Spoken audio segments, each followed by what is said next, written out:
Sumpah Pemuda. Kami, putra dan putri Indonesia, mengaku bertumpah darah yang satu, tanah air Indonesia. Kami, putra dan putri Indonesia, mengaku berbangsa yang satu, bangsa Indonesia. Kami, putra dan putri Indonesia, menjunjung bahasa persatuan, bahasa Indonesia.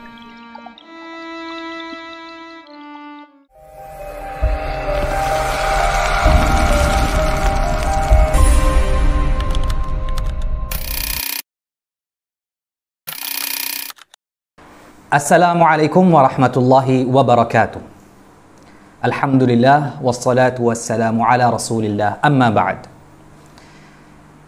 Memasuki awal abad 20 adalah babak baru dalam perjuangan pergerakan Republik Indonesia. Yang sebelumnya pola pergerakan itu berfokus kepada peperangan dan model-model lama. Di awal abad 20, pola pergerakan Indonesia menggunakan pola-pola organisasi dan modern.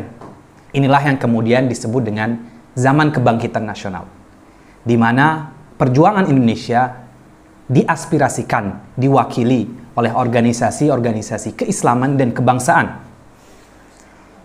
Maka bisa kita tarik sejarahnya dimulai dengan beberapa organisasi yang berdiri di awal abad ke-20, dari Jamiatul Khair, kemudian Budi Utomo, dan jangan lupa pula Sarekat Dagang Islam yang kemudian berubah menjadi Sarekat Islam untuk memperluas bidang garapnya.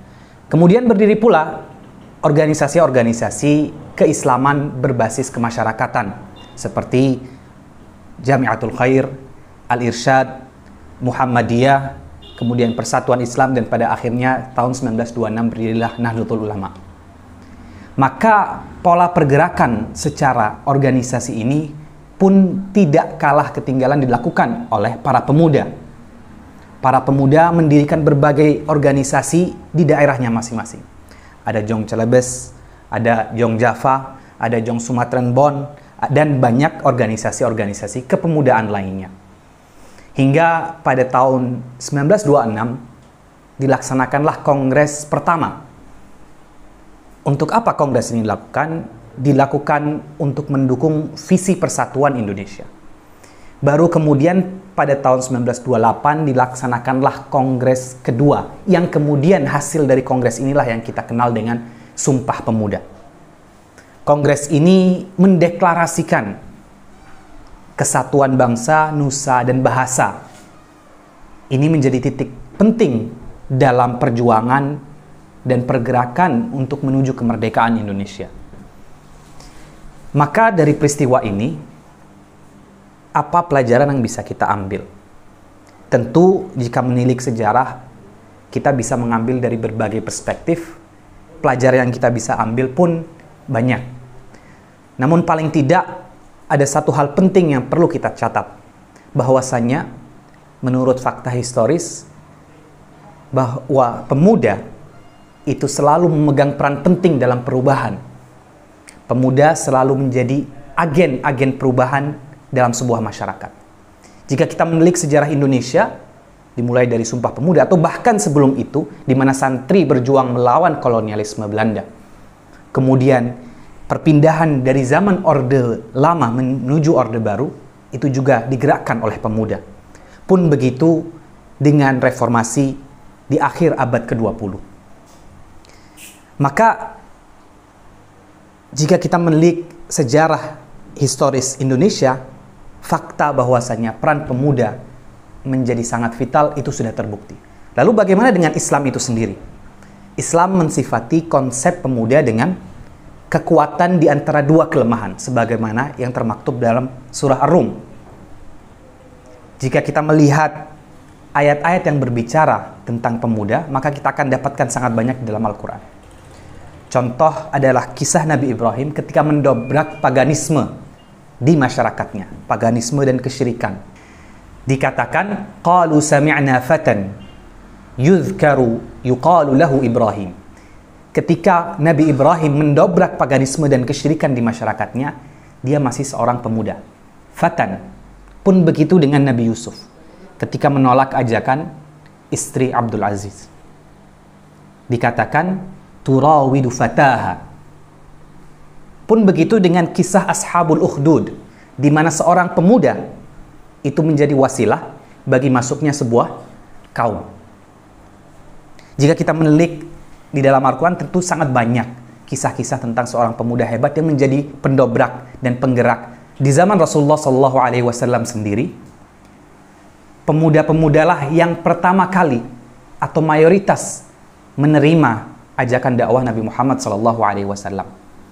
Jika kita melihat 10 sahabat yang diberi kabar gembira oleh Rasulullah SAW dengan surga, maka di antara 10 itu hanya 3 yang di atas 30 tahun. Sisanya semuanya berumur di bawah 30 tahun.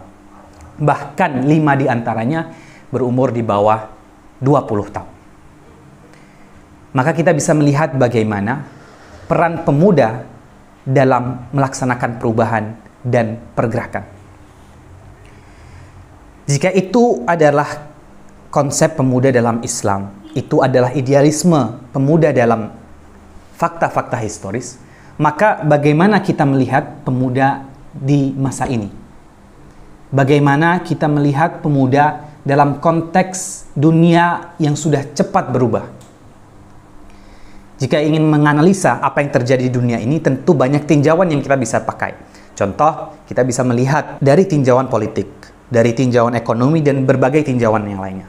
Namun paling tidak ada satu aspek dari alam ini, satu aspek dari dunia ini yang sangat akrab dan dekat dengan pemuda, yaitu teknologi dan informasi. Masa kita saat ini memasuki dekade ketiga di abad ke-21, kita disebut dengan Age of Information atau Age of Digital Information.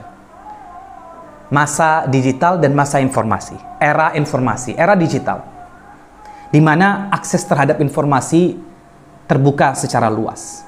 Ada fenomena yang disebut dengan abundance of knowledge, di mana keberlimpahan pengetahuan. Yang dulu, yang namanya pengetahuan itu langka. Jika dulu kita ada yang disebut dengan scarcity of knowledge, kelangkaan pengetahuan, di mana jika seseorang ingin menimba ilmu pengetahuan, dia harus datang kepada sekolah, dia harus datang kepada universitas. Namun saat ini, memasuki era digital, justru yang terjadi adalah keberlimpahan pengetahuan, bukan kelangkaan, di mana seseorang bisa menggali pengetahuan dan informasi hanya dari kamarnya. Hampir semua pengetahuan bisa dia pelajari, mulai dari pengetahuan agama misalnya, atau pengetahuan ilmu-ilmu sosial, melatih skill baru digital marketing, atau misalnya melatih skill desain grafis, dan seterusnya. Itu semua bisa dilakukan melalui internet. Tentu era digital ini tidak hanya datang dengan efek-efek positif, tetapi juga datang dengan efek-efek negatif. Di antaranya misalnya adalah permasalahan privasi dan informasi. Ada juga permasalahan moral, di mana instrumen-instrumen untuk mencapai kejahatan dan kemaksiatan itu semakin dipermudah. Dan tentu banyak efek-efek negatif lainnya. Maka pertanyaan penting yang perlu kita camkan adalah bagaimana seorang pemuda bisa menghadapi tantangan di era informasi dan digital ini. Yang pertama adalah dia memiliki keyakinan dan akidah yang kuat. Ini menjadi kunci bagi seorang pemuda untuk menghadapi bebasnya informasi dan pengetahuan. Sebab akidahlah ini yang menjadi filter dia dalam pemikiran. Akidah pula yang menjadi filter dia dalam moral dan etika. Maka akidah menjaga dia dari pemikiran-pemikiran yang tidak sesuai dengan Islam. Karena keterbukaan informasi dan pengetahuan, maka seluruh pemikiran yang baik maupun buruk itu bisa diakses oleh pemuda zaman kini. Maka bagaimana keyakinan dia bisa menjawab tantangan-tantangan itu. Maka kita sebagai seorang pemuda dan juga tentunya misal pelajar agama perlu menguatkan identitas keislaman kita, menguatkan ilmu akidah kita dengan mengakses turas-turas yang sudah ditulis oleh para ulama. Tetapi di samping itu, bagaimana seorang pemuda itu mampu menghubungkan ajaran-ajaran akidah, mampu mengkontekstualisasikan ajaran-ajaran akidah ini di zaman digital ini. Karena banyak sekali terjadi, seorang pemuda paham agama, tetapi ketika dihadapkan pada tantangan pemikiran di masa digital ini, dia gagap, tidak mampu menjawab, atau bahkan mengalami kebingungan. Inilah efek dari keterbukaan pengetahuan dan informasi.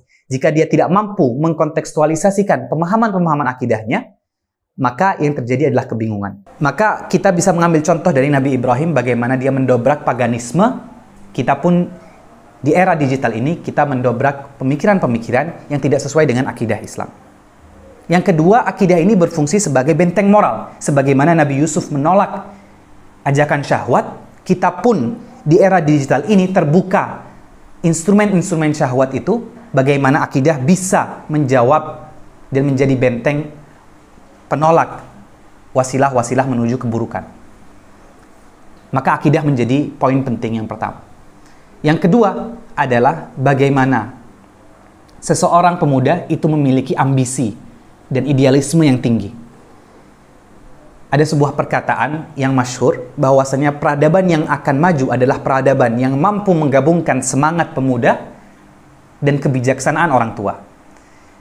Karena pemuda tidak memiliki pengalaman, pemuda tidak memiliki pengetahuan yang banyak, tetapi yang dia miliki adalah idealisme. Maka dia membicarakan masa depan. Maka akan sangat prihatin jika kita melihat justru pemuda dilabeli dengan generasi rebahan misalnya, yang menghabiskan hampir setengah harinya di depan sosial media atau melakukan hal-hal yang justru tidak bermanfaat. Pemudalah yang mengajarkan idealisme kepada orang tua. Itu yang seharusnya terjadi. Karena yang memiliki idealisme yang sejati itu hanya pemuda. Yang ketiga adalah bagaimana seorang pemuda memiliki kemampuan manajemen hidup dan pengetahuan yang baik. Kita dihadapkan di era informasi ini, di era digital ini, dengan berbagai informasi yang begitu banyak. Ini akan mengakibatkan kebingungan, abundance of knowledge dan information. Keberlimpahan pengetahuan dan informasi ini mengakibatkan kebingungan terhadap pemuda. Dia ingin menjadi ini, menjadi B, menjadi C. Maka bagaimana seorang pemuda memiliki visi hidup yang jelas, mampu mengelola hidupnya. Seperti kata Buya Hamka, hidup sekedar hidup. Dia mempunyai aturan jelas dalam hidupnya, prinsip hidup yang jelas dalam hidupnya, integritas yang tinggi, sehingga dia tidak terbawa arus informasi di era digital ini. Maka pemuda di era digital dan informasi perlu menguatkan akidahnya, perlu mengelola hidupnya, memanage pengetahuannya, dan perlu memiliki ambisi yang kuat. Selain memiliki kemampuan mengelola dan memanage hidupnya dengan arah yang jelas, yang keempat, seorang pemuda harus memiliki kemampuan fleksibilitas, kemampuan beradaptasi dengan lingkungan dengan cepat, kemampuan untuk belajar hal-hal yang baru dengan cepat. Karena efek dari perubahan zaman di era digital dan informasi ini adalah banyaknya informasi yang menuntut kita untuk cepat belajar, menuntut kita untuk cepat beradaptasi dengan lingkungan dan zaman. Amirul Syu'ara Ahmad Syauqi pernah mengatakan, "Qif duna ra'yika mujahidan, innal hayata aqidatun wa jihadun." Camkan dalam pikiran kamu bahwasanya hidup ini adalah perjuangan, karena sesungguhnya innal hayata aqidatun wa jihadun. Sesungguhnya hidup ini hanyalah akidah, keyakinan, dan perjuangan. Itulah pemuda yang ideal di zaman era digital. Assalamualaikum warahmatullahi wabarakatuh.